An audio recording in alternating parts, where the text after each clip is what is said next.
ang kadaghanan karong panahona sa mga tao nga magkaproblema, ang ila gidayong termino kinahanglan gid tang mo move on ya, og dili gani sila ka move on, moingon din sila wap ako ka move on, na stress pa ko, naa pa ko sa state of depression. Matod pa diri sa atong unang pagbasa, Ginoo hapsay ang imong dalan, mga matarong ang imong dalan, patag ang dalan nga ilang agian. Ang dalan sa Ginoo hapsay, patag, o dili maka-pa-stress. Kanang magtungas tag bukid, maunay stressful kayo, mag-abot atong ginhawa. Maunay ingos Kristo, kung gibugatan mo sa inyong gikarga, nga hapit na di na mo kaginhawa, sige nila mo panghupaw, di ba? Kanang daghang itag problema, ang ato dayong aksyon. Maura man sana kanang magdata og bugat nga magtungas tag bukid, makaana sa taig mutikang kag mga pila-kalakang igabot sa unahan, abot mang ginhawa na bugat. Nya ang Ginoo kay patag man, pwede ra nag-imong patiditon dito, isakay na nimog balsa, anaon nimo, dagan ra pero tungason, di kahimong kabaw ana. Mao na nga unsa man ang kuan, unsa man ang kanini ang pagsunod sa Ginoo. Ang atong pagbasa, unang pagbasa ningon, ikaw nga nagbuhat sa tanan alang kanamo, muhatag kanamo sa kalinaw. Na adeni magsukad. Ang kaniding pagdangop na to sa Ginoo, mga igsoon, nagsukad adeni siya sa atong pag-ila nga ang nagbuhat sa tanan mao ang Ginoo. Mo nang maproblema kas imong naong, hunahuna ang imong naong binuhat sa Ginoo. Di na ka ba problema? So testingin ninyo. Kung ang imong problema, imong bana, hunahuna ang imong bana ang nagbuhat ang Ginoo. Di na ka ma-problema. Imong problema, imong asawa, hunahuna dayon ang gabuhat ani ang Ginoo, dili ako. Awa na kay problema. Nayuban karon na problema sa kadaghan sa ilang anak, kay inom nag-pills, gamit nag-kondom, wala palaygit, uban ga abortion pa. Kay naghunahuna manggod sila nga ang magpakaon, ang nagbuhat sa pagkaon, ang nagbuhat sa ilang anak, ang muhatag og kaugmaon sa ilang anak, sila ba? Mana karon hunahunaan na ang Ginoo mo'y nagbuhat ani, ang Ginoo mo'y mupakaon ani, ang Ginoo ra say mupatay ani. Awa na, human na, malinaw na ka mo na. Pero kadtong mga tao nga nagsigig hunahuna nga sila mo'y nagbuot, matod pa diri, gikastigo mo ang imong katawhan. Sige na lang silang kaguol. Nya gasigi kunog sakit ilang tiyan, kay galimbag-limbag, kay murag ka anakon, nya inigutom, hangin ra day mo gawas, wa day anak.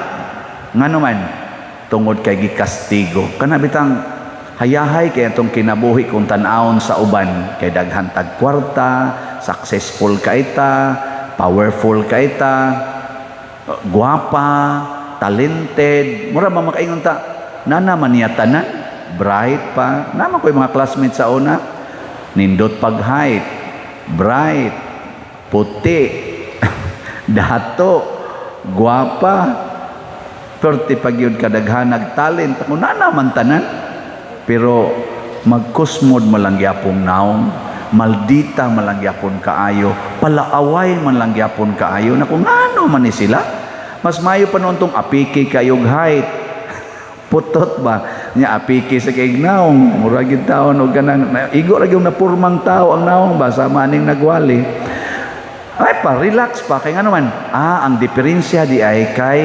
nakadawat ang kadtong among classmate nga, igo-igo lang yun, buguon pag yun, igo-igo lang yung mo tungtong taos passing rate ang kuha, mao di ay kay nakontento. Sus kadtong usa perti pag yung brighta ug malabwan day siya sa score sa laing mga bright, maghilak. Muna ang iyang makuha sa exam 97, niya ang uban nakakuha 99, muhilak siya nganong 97 ra niya. Kami in town nga 77 ra, okay kayo. Ang passing 60 god 50 ana niya 77, 14 pasara, 14 lipaya na mo. Siya kay kumpit man. Ana kay bright lagi. Hilak dayon. Mubati na nung naong. Imbis unta tong gwapa, mubati na nung. Imbis gwapo, bati na nung ignaong. Tanawan na mga asawa nga relax kaayo. Bisag kulatahon, relax ra. Nga naman, nakadawat man. Inigtamparo silang naong. Siya, akong naong nilagom pero ang Ginoo may nagbuhat ani. Siya ra say mo paalim aning lagom o tanawa, di ba? Inigkaugma, dagda, tulo ka adlaw, butang-butangal ni mong duwaw diha, mayana, ana, muhiyos na. Ikada magbuhagtang ng lagom.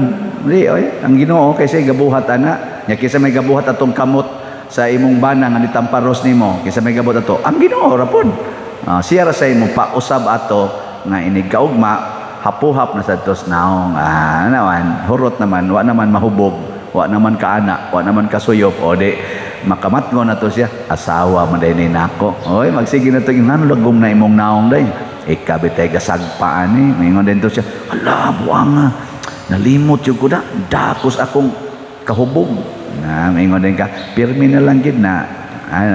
O ni akong naong, bali-bali na lang ni kalagom akong naong, pero Ginoo may nagbuot nga ikay akong mabana, nya gihigugma man ako ang Ginoo, ako sa kang higugmaon till death do us part. Tanawa, di ba ikaugma? Din ato mag-inom imong bana, din asa to siya musuyop, kay maluoy man siya nimong mulagom imong naong, magsige na tog hapuhap. Tanawa, di ba? Ning sunod tuig, nasa tay bunyagan. Bunyag na sad. Kasinabot naman mo.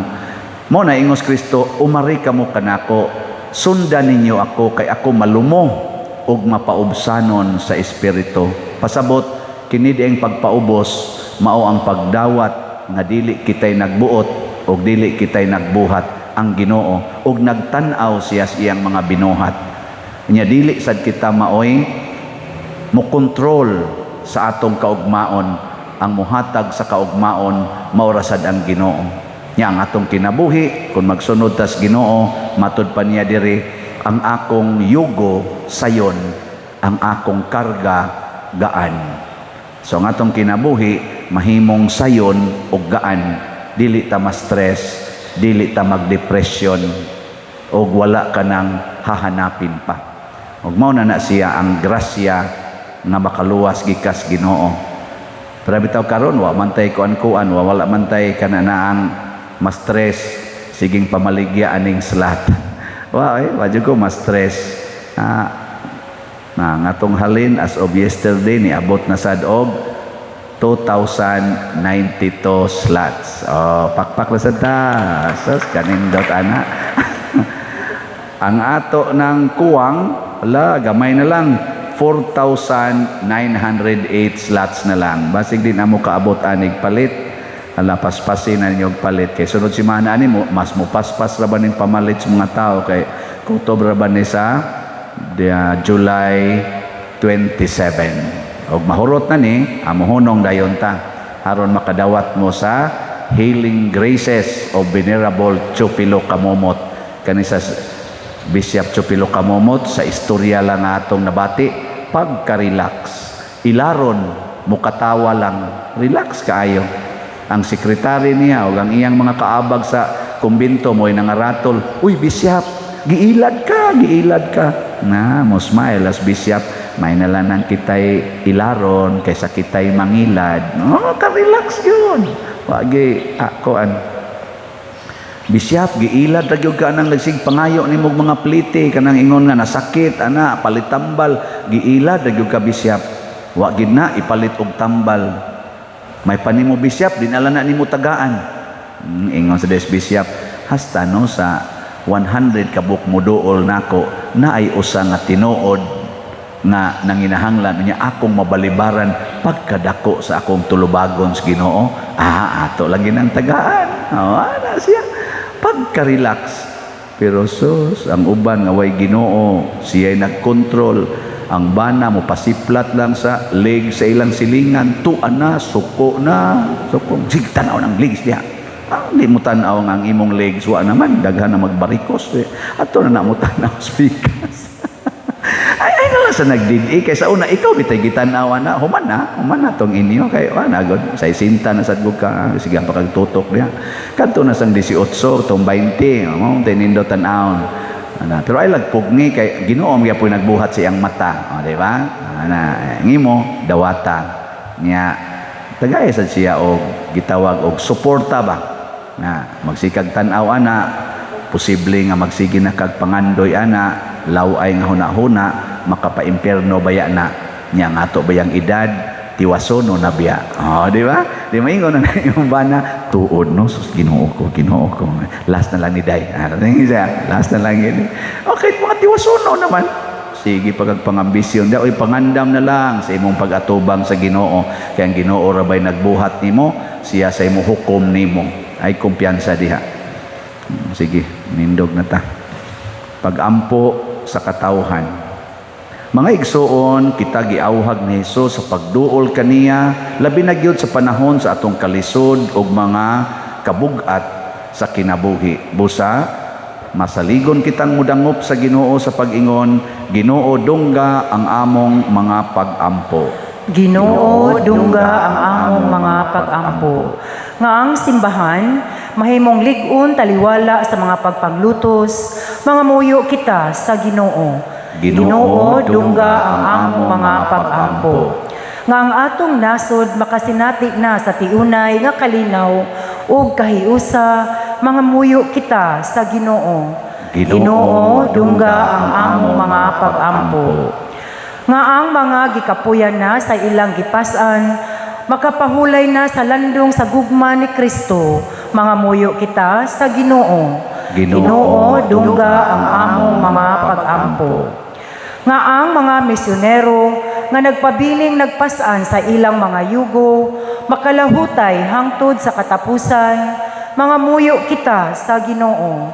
Ginoo dungga ang among mga pag-ampo.